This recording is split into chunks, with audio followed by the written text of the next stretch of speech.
Et si je vous disais que tout dans l'univers vibre, y compris vos pensées? Dans les prochaines minutes, vous allez découvrir comment changer votre fréquence vibratoire peut littéralement transformer votre réalité. Restez jusqu'à la fin car je vais vous révéler l'exercice secret des maîtres hermétiques. Le troisième principe hermétique du Kybalion est le principe de la vibration. Après avoir enseigné que tout est esprit via le mentalisme et que ce qui est en haut est comme ce qui est en bas dans le principe de correspondance, les sages révèlent que tout, absolument tout, est animé d'un mouvement constant.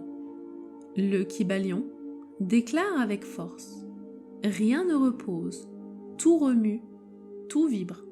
Cet énoncé simple exprime une loi universelle qui traverse la matière, l'énergie, l'esprit et l'âme. Rien n'est figé, rien n'est immobile. Tout est flux, rythme, onde et vibration. Extrait du Kybalion.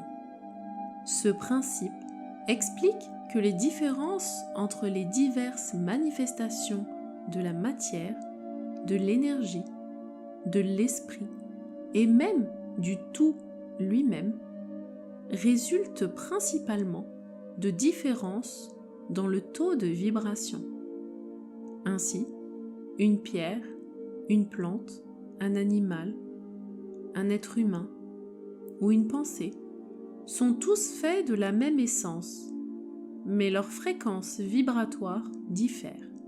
Plus la vibration est lente, plus la matière paraît dense et immobile.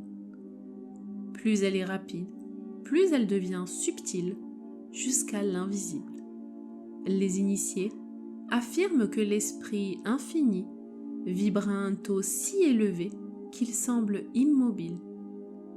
Paradoxe qui rappelle la roue en rotation si rapide qu'elle paraît fixe.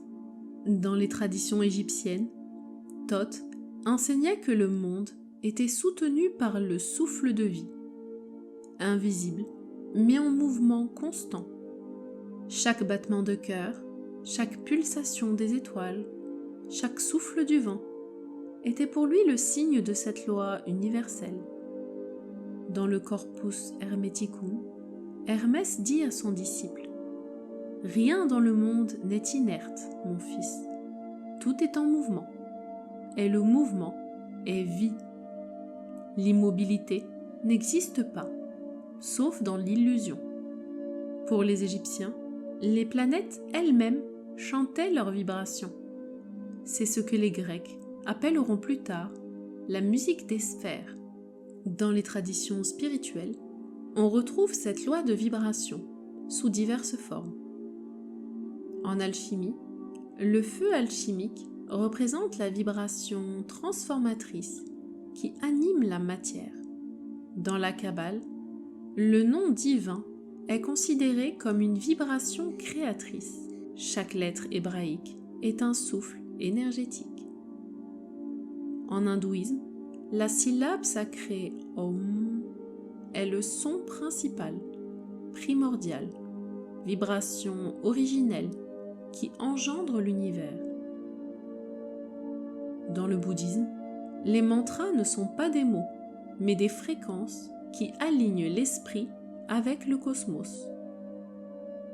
Dans le soufisme, les derviches tournants incarnent physiquement la loi de vibration, leur danse imitant la rotation des planètes autour du Soleil.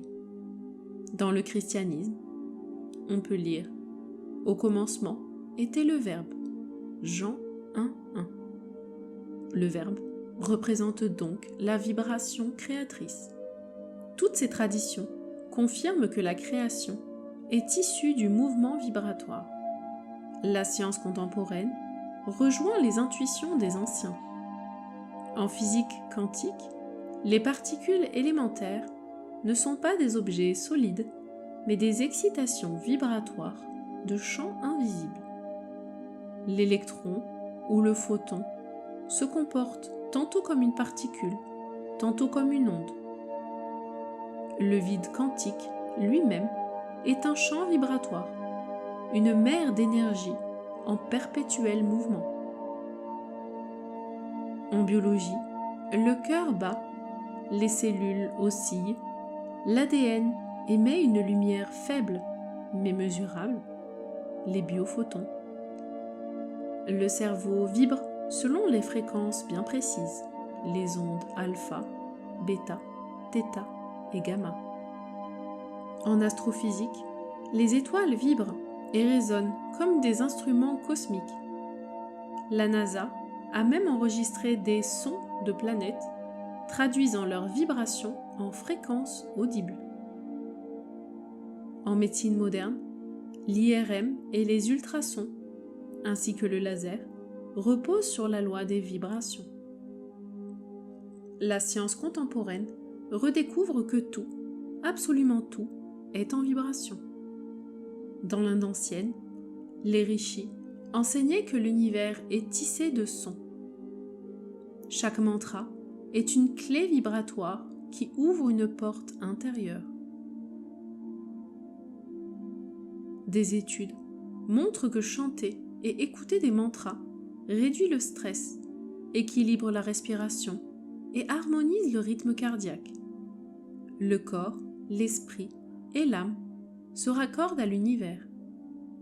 Hermès dit « Le son est la vibration qui modèle la forme ». En effet, la cymatique moderne prouve que des sons simples peuvent générer des figures géométriques harmonieuses dans le sable ou l'eau. Parabole hermétique.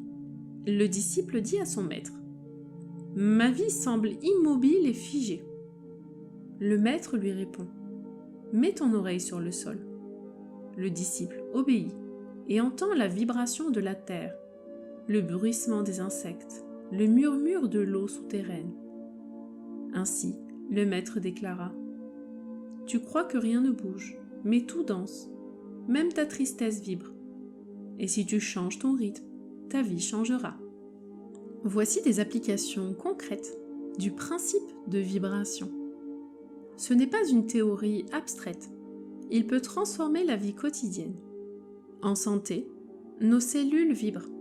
La nourriture, l'air, l'eau, les pensées influencent leur fréquence.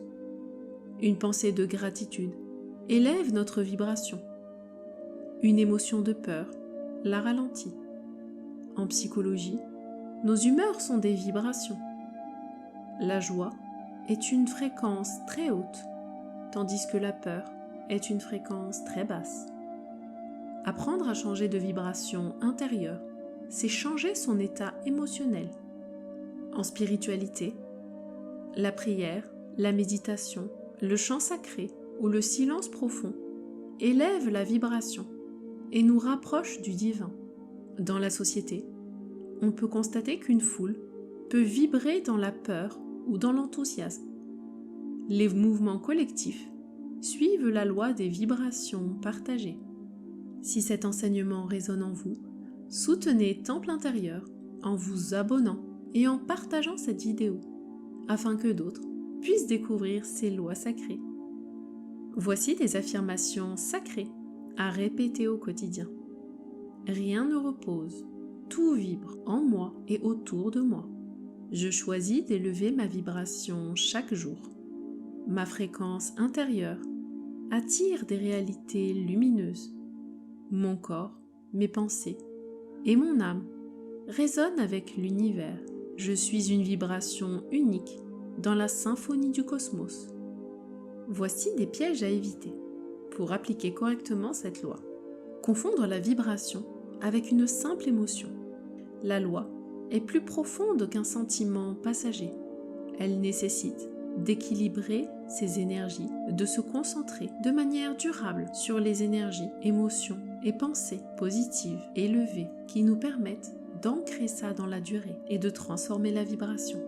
Il ne faut pas non plus chercher à nier les basses vibrations, car elles font partie du tout. Elles doivent juste être constatées pour ensuite être transformées et transmutées. Croire que la vibration est seulement à l'extérieur est aussi un piège, car la vraie vibration naît du cœur et de l'esprit. Il ne suffit pas juste d'écouter les sons ou la musique, mais il faut les ressentir vibrer en nous, dans tout notre être. La sagesse consiste à reconnaître les vibrations, à les comprendre et à les élever consciemment. Parabole hermétique. Un élève demanda « Maître, comment puis-je changer ma vie ?» Le maître répondit « Change ta vibration. Comme une harpe, ton âme possède plusieurs cordes. Si tu joues toujours la même note, tu restes prisonnier.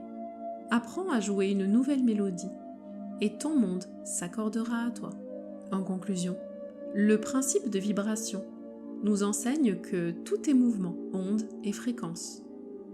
L'homme, en tant que microcosme, peut choisir de s'accorder à des vibrations plus hautes et ainsi transformer sa vie. Hermès et Thoth ont transmis ce savoir pour que nous ne soyons pas prisonniers des basses fréquences de la peur et de l'ignorance, mais plutôt que nous apprenions à élever notre vibration vers la lumière, la gratitude, la joie et l'harmonie. Cette loi conduit naturellement à la suivante, le principe de polarité, car si tout vibre entre deux pôles. La vibration est le pont entre deux opposés. Ainsi s'achève l'étude de la troisième loi universelle du Kybalion, le principe de vibration. Dans la prochaine vidéo, nous explorerons la loi de polarité. Tout est double, tout a deux pôles. Merci d'avoir médité avec Temple Intérieur. Abonnez-vous et activez la cloche de notification pour recevoir les prochains enseignements sacrés. Merci d'avoir médité avec Temple Intérieur. Abonnez-vous et activez la cloche pour recevoir les prochains enseignements sacrés.